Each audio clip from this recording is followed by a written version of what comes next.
Hey, real quick before we get into this one, Card Market has given me a couple of coupons for their website to give out to viewers for this end of year season. So if you guys are interested, make sure to check out the Google form in the description. You do have to be in the UK or EU to be able to redeem them, so make sure that you qualify for that. But that's the only thing. No likes or subscribes needed, but I won't stop you from doing so. Thank you to Card Market for giving them out, and I hope you guys enjoy the video.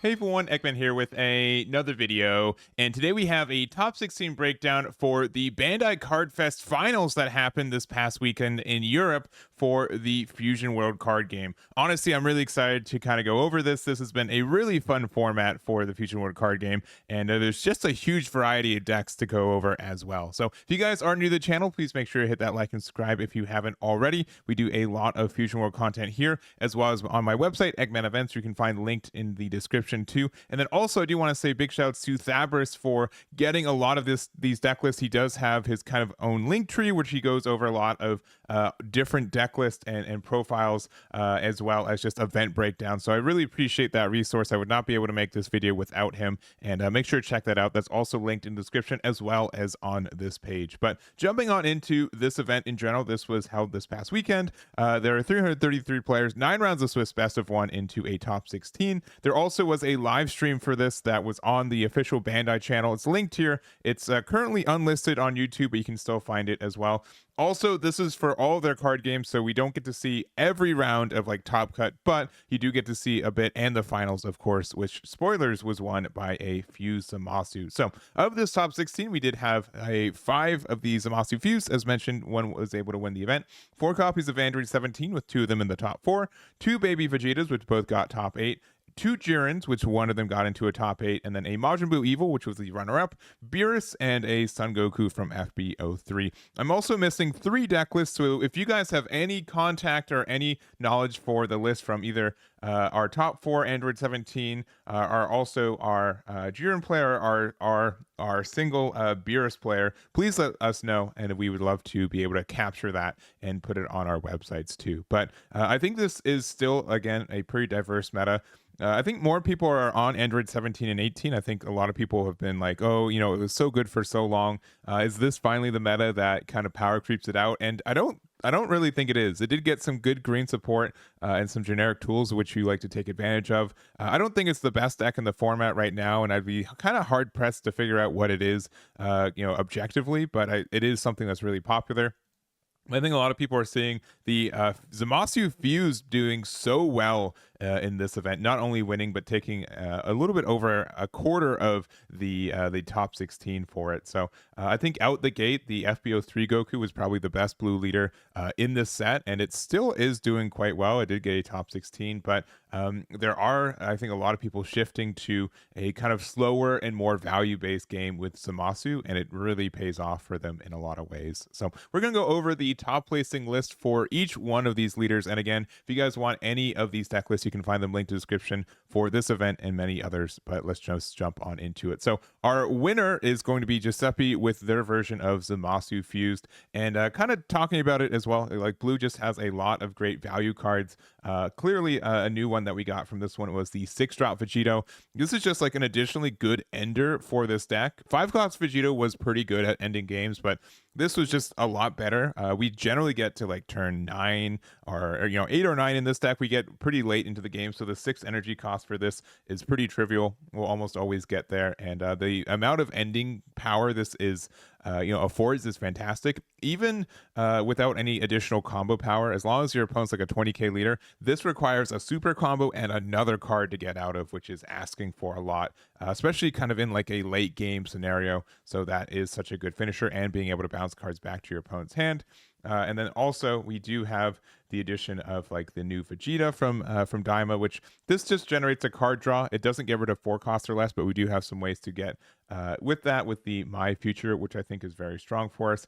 And then it's kind of just like the value game that we've been knowing from blue since the beginning, right? I'm not gonna sugarcoat it. I think a lot of this deck is successful because of just how strong Pilaf is as a card. I think most people can kind of agree that this card needs to go in some way, even if it does hurt blue as a viable deck in some way. The fact that this can just loop itself is just getting more and more apparent every set that we see it. But I think Zamasu is probably the best leader to take advantage of that right now. One thing that I am surprised to see is that we're only playing Gallic Gun and we're not playing the new kind of Gallic Gun defensive card that we got from the star deck, but this is clearly really good. And then we also do have the Galactic Donut, which was out of FB04. So activate main, draw 2, then choose up to one of your opponent's battle cards that can attack during your opponent's next turn. This is exactly what Zamasu wants to do, right? We want to be able to get some card advantage. You want to delay the turn, especially if we do this on like 5 energy to stop their big 5-drop from attacking, and then we can follow it up with a Zeno on the turn afterwards. That can just be a lot of great value to help us get to the end game. So this is a really obnoxious deck. This just gets to really grindy matchups where you just try to outvalue your opponent and then eventually just kind of go in for game. And I think this leader is very good at doing so. So not surprising to me that I was able to win this event. And congratulations to Giuseppe for their finish with Zamasu. Next up, we've got Majin Buu Evil, which has been my favorite deck in this format. And I know it only got one spot in the top 16, but getting second place made me really happy to find that out. So this is David's version of the build here. And it's a little bit different from what I've been testing, but there are a lot of kind of similar pieces in general. I will say that I think the Majin Buu Kid, this 5-drop in tangent with the Majin Buu Kid 3-drop, this is one of the best enders in the game. The fact that there's very little setup that you need for it, you just have to have these cards in your hand and then use your leader effect as well. It's just very strong. It's just very strong, and a lot of decks just can't keep up with the amount of pressure that you're able to do with this, especially if they're at like 3 life and they're a 20k leader. So the idea is that you play the 5-drop Majin Buu Kid, you use it to play the 3-drop Bobbity, which is also its own insane card, and then you use it to play the Majin Buu Kid too. So you attack 20k with your leader, you play this out, you attack 30k with this, you pop the Bobbity, you attack 30k again. You get to attack 20k with a leader again if you need to, and then you just go all in with your Majin Buu Kid. So all of that I think is very strong, and it's just such a good ender with very little commitment, right? Like Baby or Vegeta Baby, I think you need just like a little bit more setup sometimes, and you just need kind of more cards in your combo to be able to get there.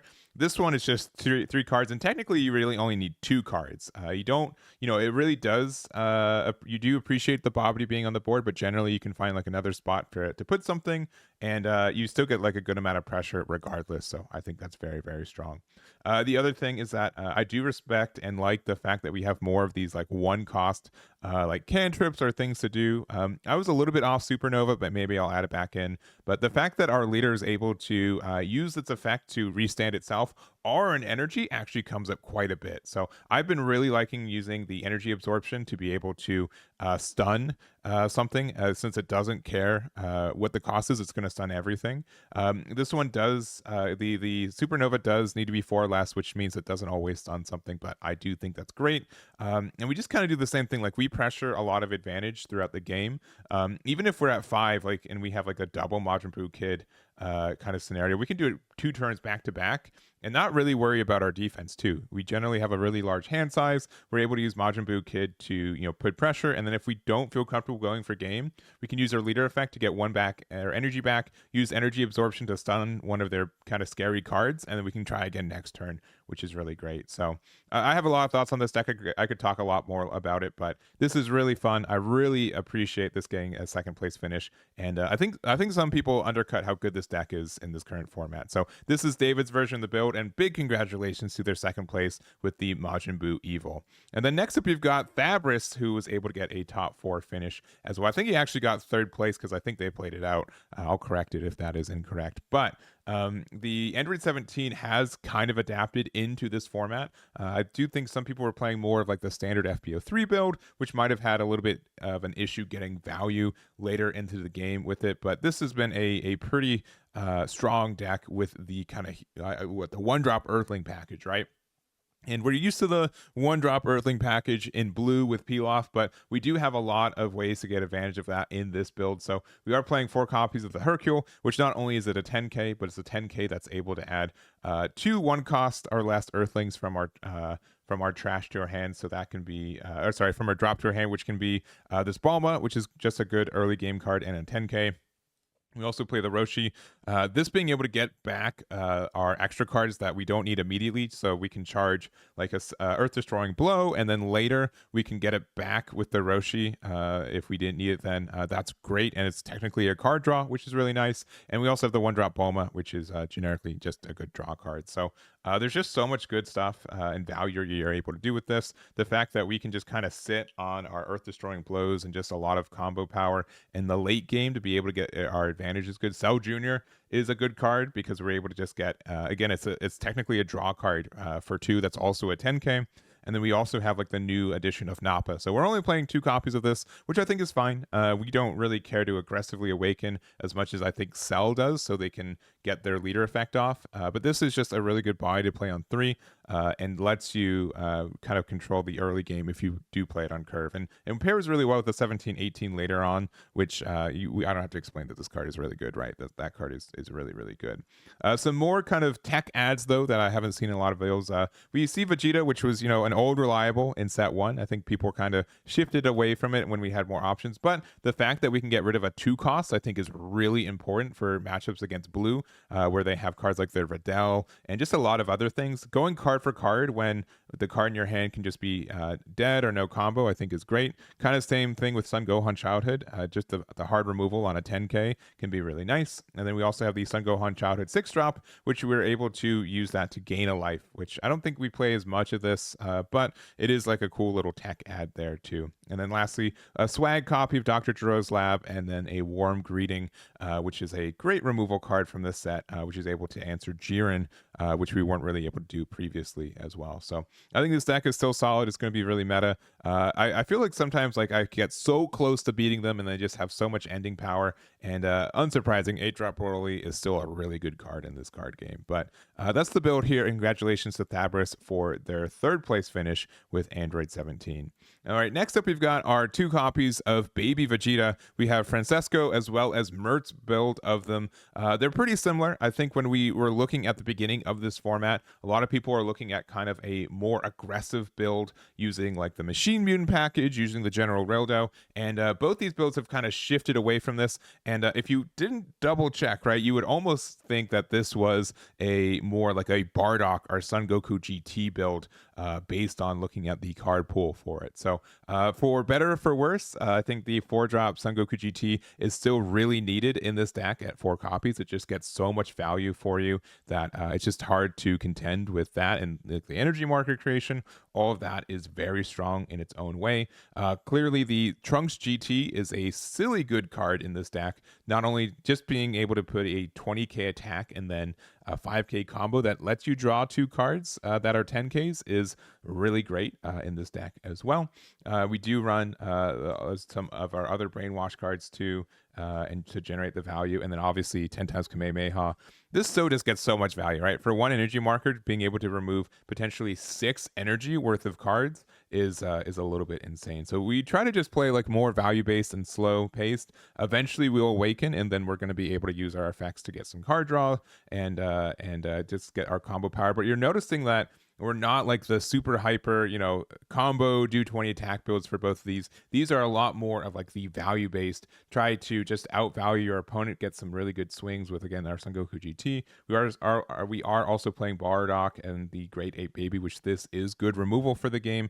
And I think we're both trying to set up just some protection too. So, it looks like only Francesco's playing the Trunks GT, which can be a little bit clunky to play this on curve and also keep our energy marker. But if we are able to do that, our 4-drops become so much safer. Your opponent has to remove this Trunks GT, and having any kind of protection on this Son Goku GT is just very strong. There's no real way to interact with it kindly. So I think all that's good. I think this deck is in a great spot. And it's been really cool to see it kind of evolve and change over the last couple weeks based on kind of perceptions of the metagame and the best way to get the most amount of value from these decks too. So this is Francesco and Mert's build of the Baby Vegeta, respectively, and congratulations for their top 8s there. To wrap up our unique top 8 decks, we do have Dalmis's version of Jiren, which is our red representation for this top 16. Red's been kind of like in a weird flux of who is the actual best deck for the red deck kind of pool. So I think a lot of people said Jiren right out the gate, and it had a little bit of a slow start, at least here in North America. But I've been seeing it pop up a little bit more and more, which is a little bit terrifying as a Majin Buu evil player. But it's clearly like a deck that can take advantage of a lot of the new generically good red cards that we've seen from not only the set, but also from the starter deck that we got for the Daima Goku. So we're going into this, though. I think the best card is clearly the Son Goku Secret Rare. This card is absurd for any red deck. I think Jiren is the most control heavy kind of red deck in the sense that it does stay healthy and gets to the late game really, really consistently, with it being a 25k base leader and with its leader effect to be able to prevent double damage a lot of the time and also get that double draw from taking damage, which is really good. We also are playing like our just generically good red cards, right? We're still playing the Tournament of Power stuff. This card's been getting a lot more value in my mind when seeing like how the deck, like the format works. When there's less blue, this card's amazing. Blue's able to interact with this really kindly, but if you're playing against like a red mirror match or something like yellow, there's kind of like a hard time to remove this card in general, which is really tough to do. I do like the Son Gohan Adolescence, which is really great for removing a lot of blue 1-drops for good value, which does happen quite a bit. Especially with the current card pool and what we've been seeing currently. Only 3 copies of Jiren, which I think is fine. I think most decks have a way to interact with this card, so it's a little bit tough to feel confident in your value when playing it, which is tough. And then just a lot of draw ones, a lot of reductions, 2 Marceritas. We are also on the Tournament of Power, which being able to get a plus 5k every turn for the rest of the game is strong. I don't think we're trying to rush to awaken in any sense of it. We're not even playing that many self-awakeners. The only one that we're really honestly playing is the Son Gohan Adolescence, which this card is great even if if you didn't take the card from your life, which is really strong.